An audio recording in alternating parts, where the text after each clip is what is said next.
Question number पहला है हमारे स्क्रीन पर, जो कि भारतीय राज्य व्यवस्था से संबंधित प्रश्न है कि भारतीय संसद के कितने सदन होते हैं।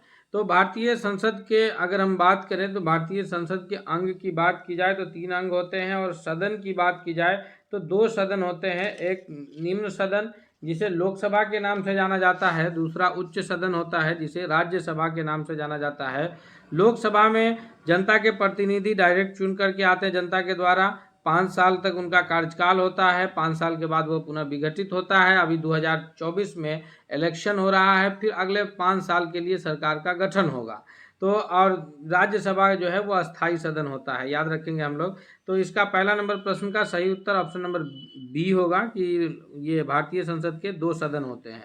क्वेश्चन नंबर दूसरा है कि संसद के किस सदन को प्रतिनिधि सभा कहा जाता है। तो संसद का जो 2 सदन है, एक निचला सदन जिसे लोकसभा के नाम से जानते हैं और एक ऊपरी सदन जिसे राज्यसभा के नाम से जानते हैं। तो चूंकि लोकसभा के जो सदस्य होते हैं वो जनता के द्वारा प्रत्यक्ष रूप से डायरेक्ट जनता वोट करके उन्हें चुन के भेजती है, इसलिए लोकसभा को प्रतिनिधि सभा कहा जाता है।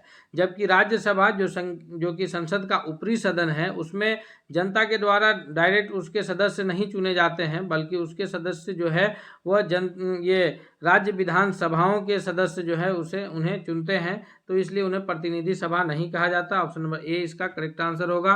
दोस्तों, सभी महत्वपूर्ण प्रश्नों को हम लोग इसमें कवर करेंगे जो आपके परीक्षा की दृष्टि से काफ़ी लाभकारी होगा। इसलिए आपसे रिक्वेस्ट है कि अगर आप हमारे चैनल पर अब तक नए हैं तो सब्सक्राइब कर लीजिएगा, और वीडियो पसंद आ रहा है तो इसे लाइक करते हुए दोस्तों के बीच भी जरूर शेयर कीजिएगा। क्वेश्चन नंबर तीसरा है कि संसद का अस्थाई सदन कौन सा है।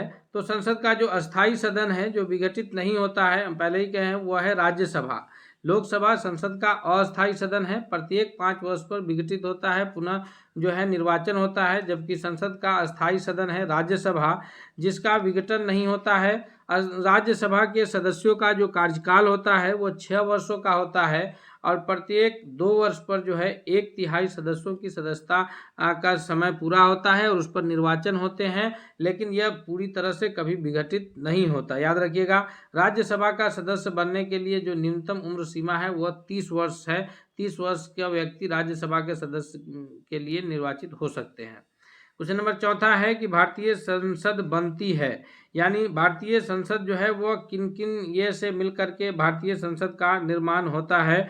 तो इस प्रश्न का जो सबसे सही उत्तर होगा कि भारतीय संसद, हम पहले ही कहे हैं कि 3 अंग हैं। पहला उसका निचला सदन लोकसभा है, दूसरा उसका ऊपरी सदन राज्यसभा है, और तीसरा जो है वो राष्ट्रपति महोदय हैं। तीनों मिल करके जो है भारतीय संसद बनाते हैं। संसद के ये 3 प्रमुख अंग हैं, यानी इस प्रश्न का ऑप्शन नंबर डी जो है वह सबसे सही उत्तर के रूप में आंसर जाना जाएगा।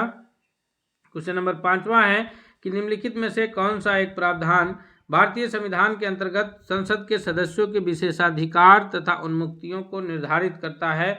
यानी जो संसद के सदस्य हैं, चाहे वो लोकसभा सदन के सदस्य हो या राज्यसभा सदन के, तो उनके जो विशेषाधिकार हैं उसको निर्धारित किस अनुच्छेद के द्वारा किया गया है। इस 5वां नंबर प्रश्न का सही उत्तर ऑप्शन नंबर बी है कि अनुच्छेद 105 के तहत जो है उनके विशेषाधिकारों को निर्धारित किया गया है।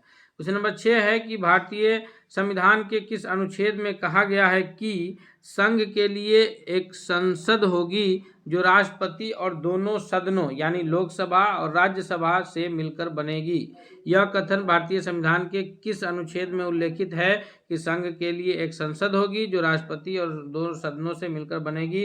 तो यह सही उत्तर जो है इसका हो जाएगा ऑप्शन नंबर बी के अनुच्छेद 79 यानी 79 में इस बात का जिक्र किया गया है। नेक्स्ट क्वेश्चन है क्वेश्चन नंबर 7 है कि निम्नलिखित कथनों में से हमें असत्य कथन, गलत कथन का चुनाव करना है। जी, तो इसमें पहला कथन है कि लोकसभा जो संसद का प्रथम सदन कहा जाता है, सही है।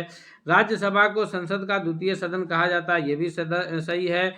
लोकसभा संसद का लोकप्रिय सदन है, चौथा डी भी सही है। राज्यसभा एक अस्थायी सदन है, यह गलत है। क्यों गलत है? क्योंकि राज्यसभा जो है वो संसद का अस्थायी सदन है, उसके सदस्यों की जो ये है वो 6 वर्षों का कार्यकाल होता है। ये सदन जो है कभी विघटित नहीं होता है, तो इसलिए यह अस्थायी सदन है, यही सही उत्तर होगा। नेक्स्ट क्वेश्चन की ओर बढ़ते हैं। क्वेश्चन नंबर 8 है कि भारत संसद को भंग करने में कौन सक्षम है, यानी संसद अगर चल रहा है उसकी कार्यवाही तो उसे कौन भंग कर सकता है। तो इसका हालांकि सही उत्तर होगा ऑप्शन नंबर ए कि राष्ट्रपति महोदय के द्वारा जो है वो संसद को करने के लिए